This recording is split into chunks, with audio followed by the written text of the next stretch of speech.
Sasa ni Wizara ya Ujenzi, na mwita Mheshimiwa John Francisco Nzilanyingi, mbunge wa Nyamagana, aweze kuuliza swali lake. Mbunge anataka kujua serikali ina mpango gani wa kujenga barabara ya njia 4 kutoka mjini hadi Usagara na kutoka mjini hadi Kisesa. Swali limeelekezwa katika Wizara ya Ujenzi na naibu waziri ataenda kujibu swali hilo.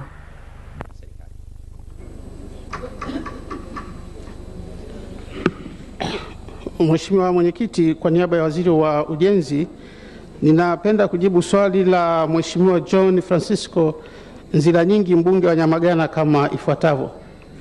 Mheshimiwa Mwenyekiti, serikali imekamilisha usanifu wa kina wa barabara za kutoka Mwanza mjini hadi Usagara na kutoka Mwanza mjini hadi Kisesa kwa ajili ya ujenzi wa njia 4 kwa kiwango cha lami.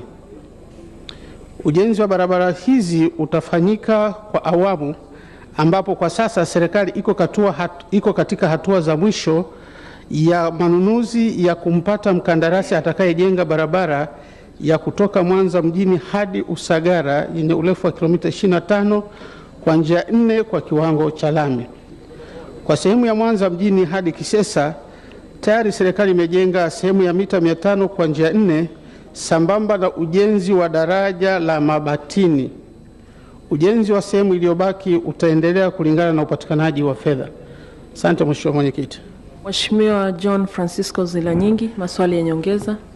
Asante Mheshimiwa Mwenyekiti kwa kunipa nafasi ili niweze kuuliza maswali mawili ya nyongeza. Mheshimiwa Mwenyekiti, jiji la Mwanza ni jiji ambalo linakuwa kwa kasi sana, na ukuaji wa jiji hili Mheshimiwa Mwenyekiti linaenda sambamba na ongezeko la watu, jambo ambalo linapelekea kuwa na foleni kubwa sana. Mheshimiwa Mwenyekiti, naomba kufahamu kutoka serikalini, pamoja na majibu mazuri ya serikali, ni lini sasa tenda ya ujenzi wa barabara ya kutoka Mwanza kwenda Usagara itatangazwa? Swali la pili Mheshimiwa Mwenyekiti, jiji letu la Mwanza lina malango makuu mawili, kwa maana ya njia ya Usagara mjini pamoja na ya Mwanza Kisesa, na ujenzi wa barabara hizi unapaswa kwenda sambamba kwa sababu ni mabarabara ambao ni mapacha na yanategemeana sana kwa ukuaji wa uchumi wa jiji letu. Naomba kufahamu Mheshimiwa Mwenyekiti, tunavyoendelea na mchakato wa upande wa Mwanza Usagara, ni lini sasa Mwanza Kisesa nayo itawekwa kwenye mchakato wa kutangazwa ili iweze kujengwa kwa kiwango cha njia 4? Asante Mheshimiwa Mwenyekiti. Majibu Mheshimiwa naibu waziri. Asante Mheshimiwa Mwenyekiti. Mheshimiwa Mwenyekiti, naomba kujibu maswali mawili ya nyongeza ya Mheshimiwa mbunge kama ifuatavyo.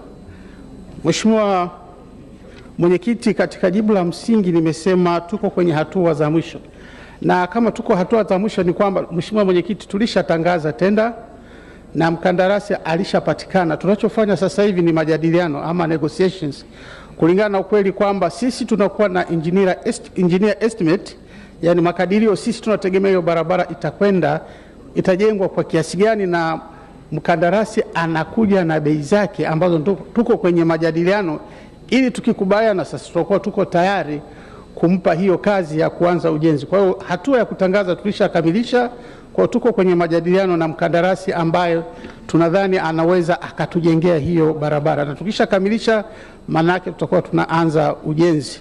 Na kuhusu swala lako la pili kwamba ziende sambamba, Mheshimiwa Mwenyekiti, nakubaliana na Mheshimiwa mbunge, jiji la Mwanza linakuwa sana, lakini kama nilivyosema kwamba inategemea na uwezo wa kibajeti kwa wakati huo.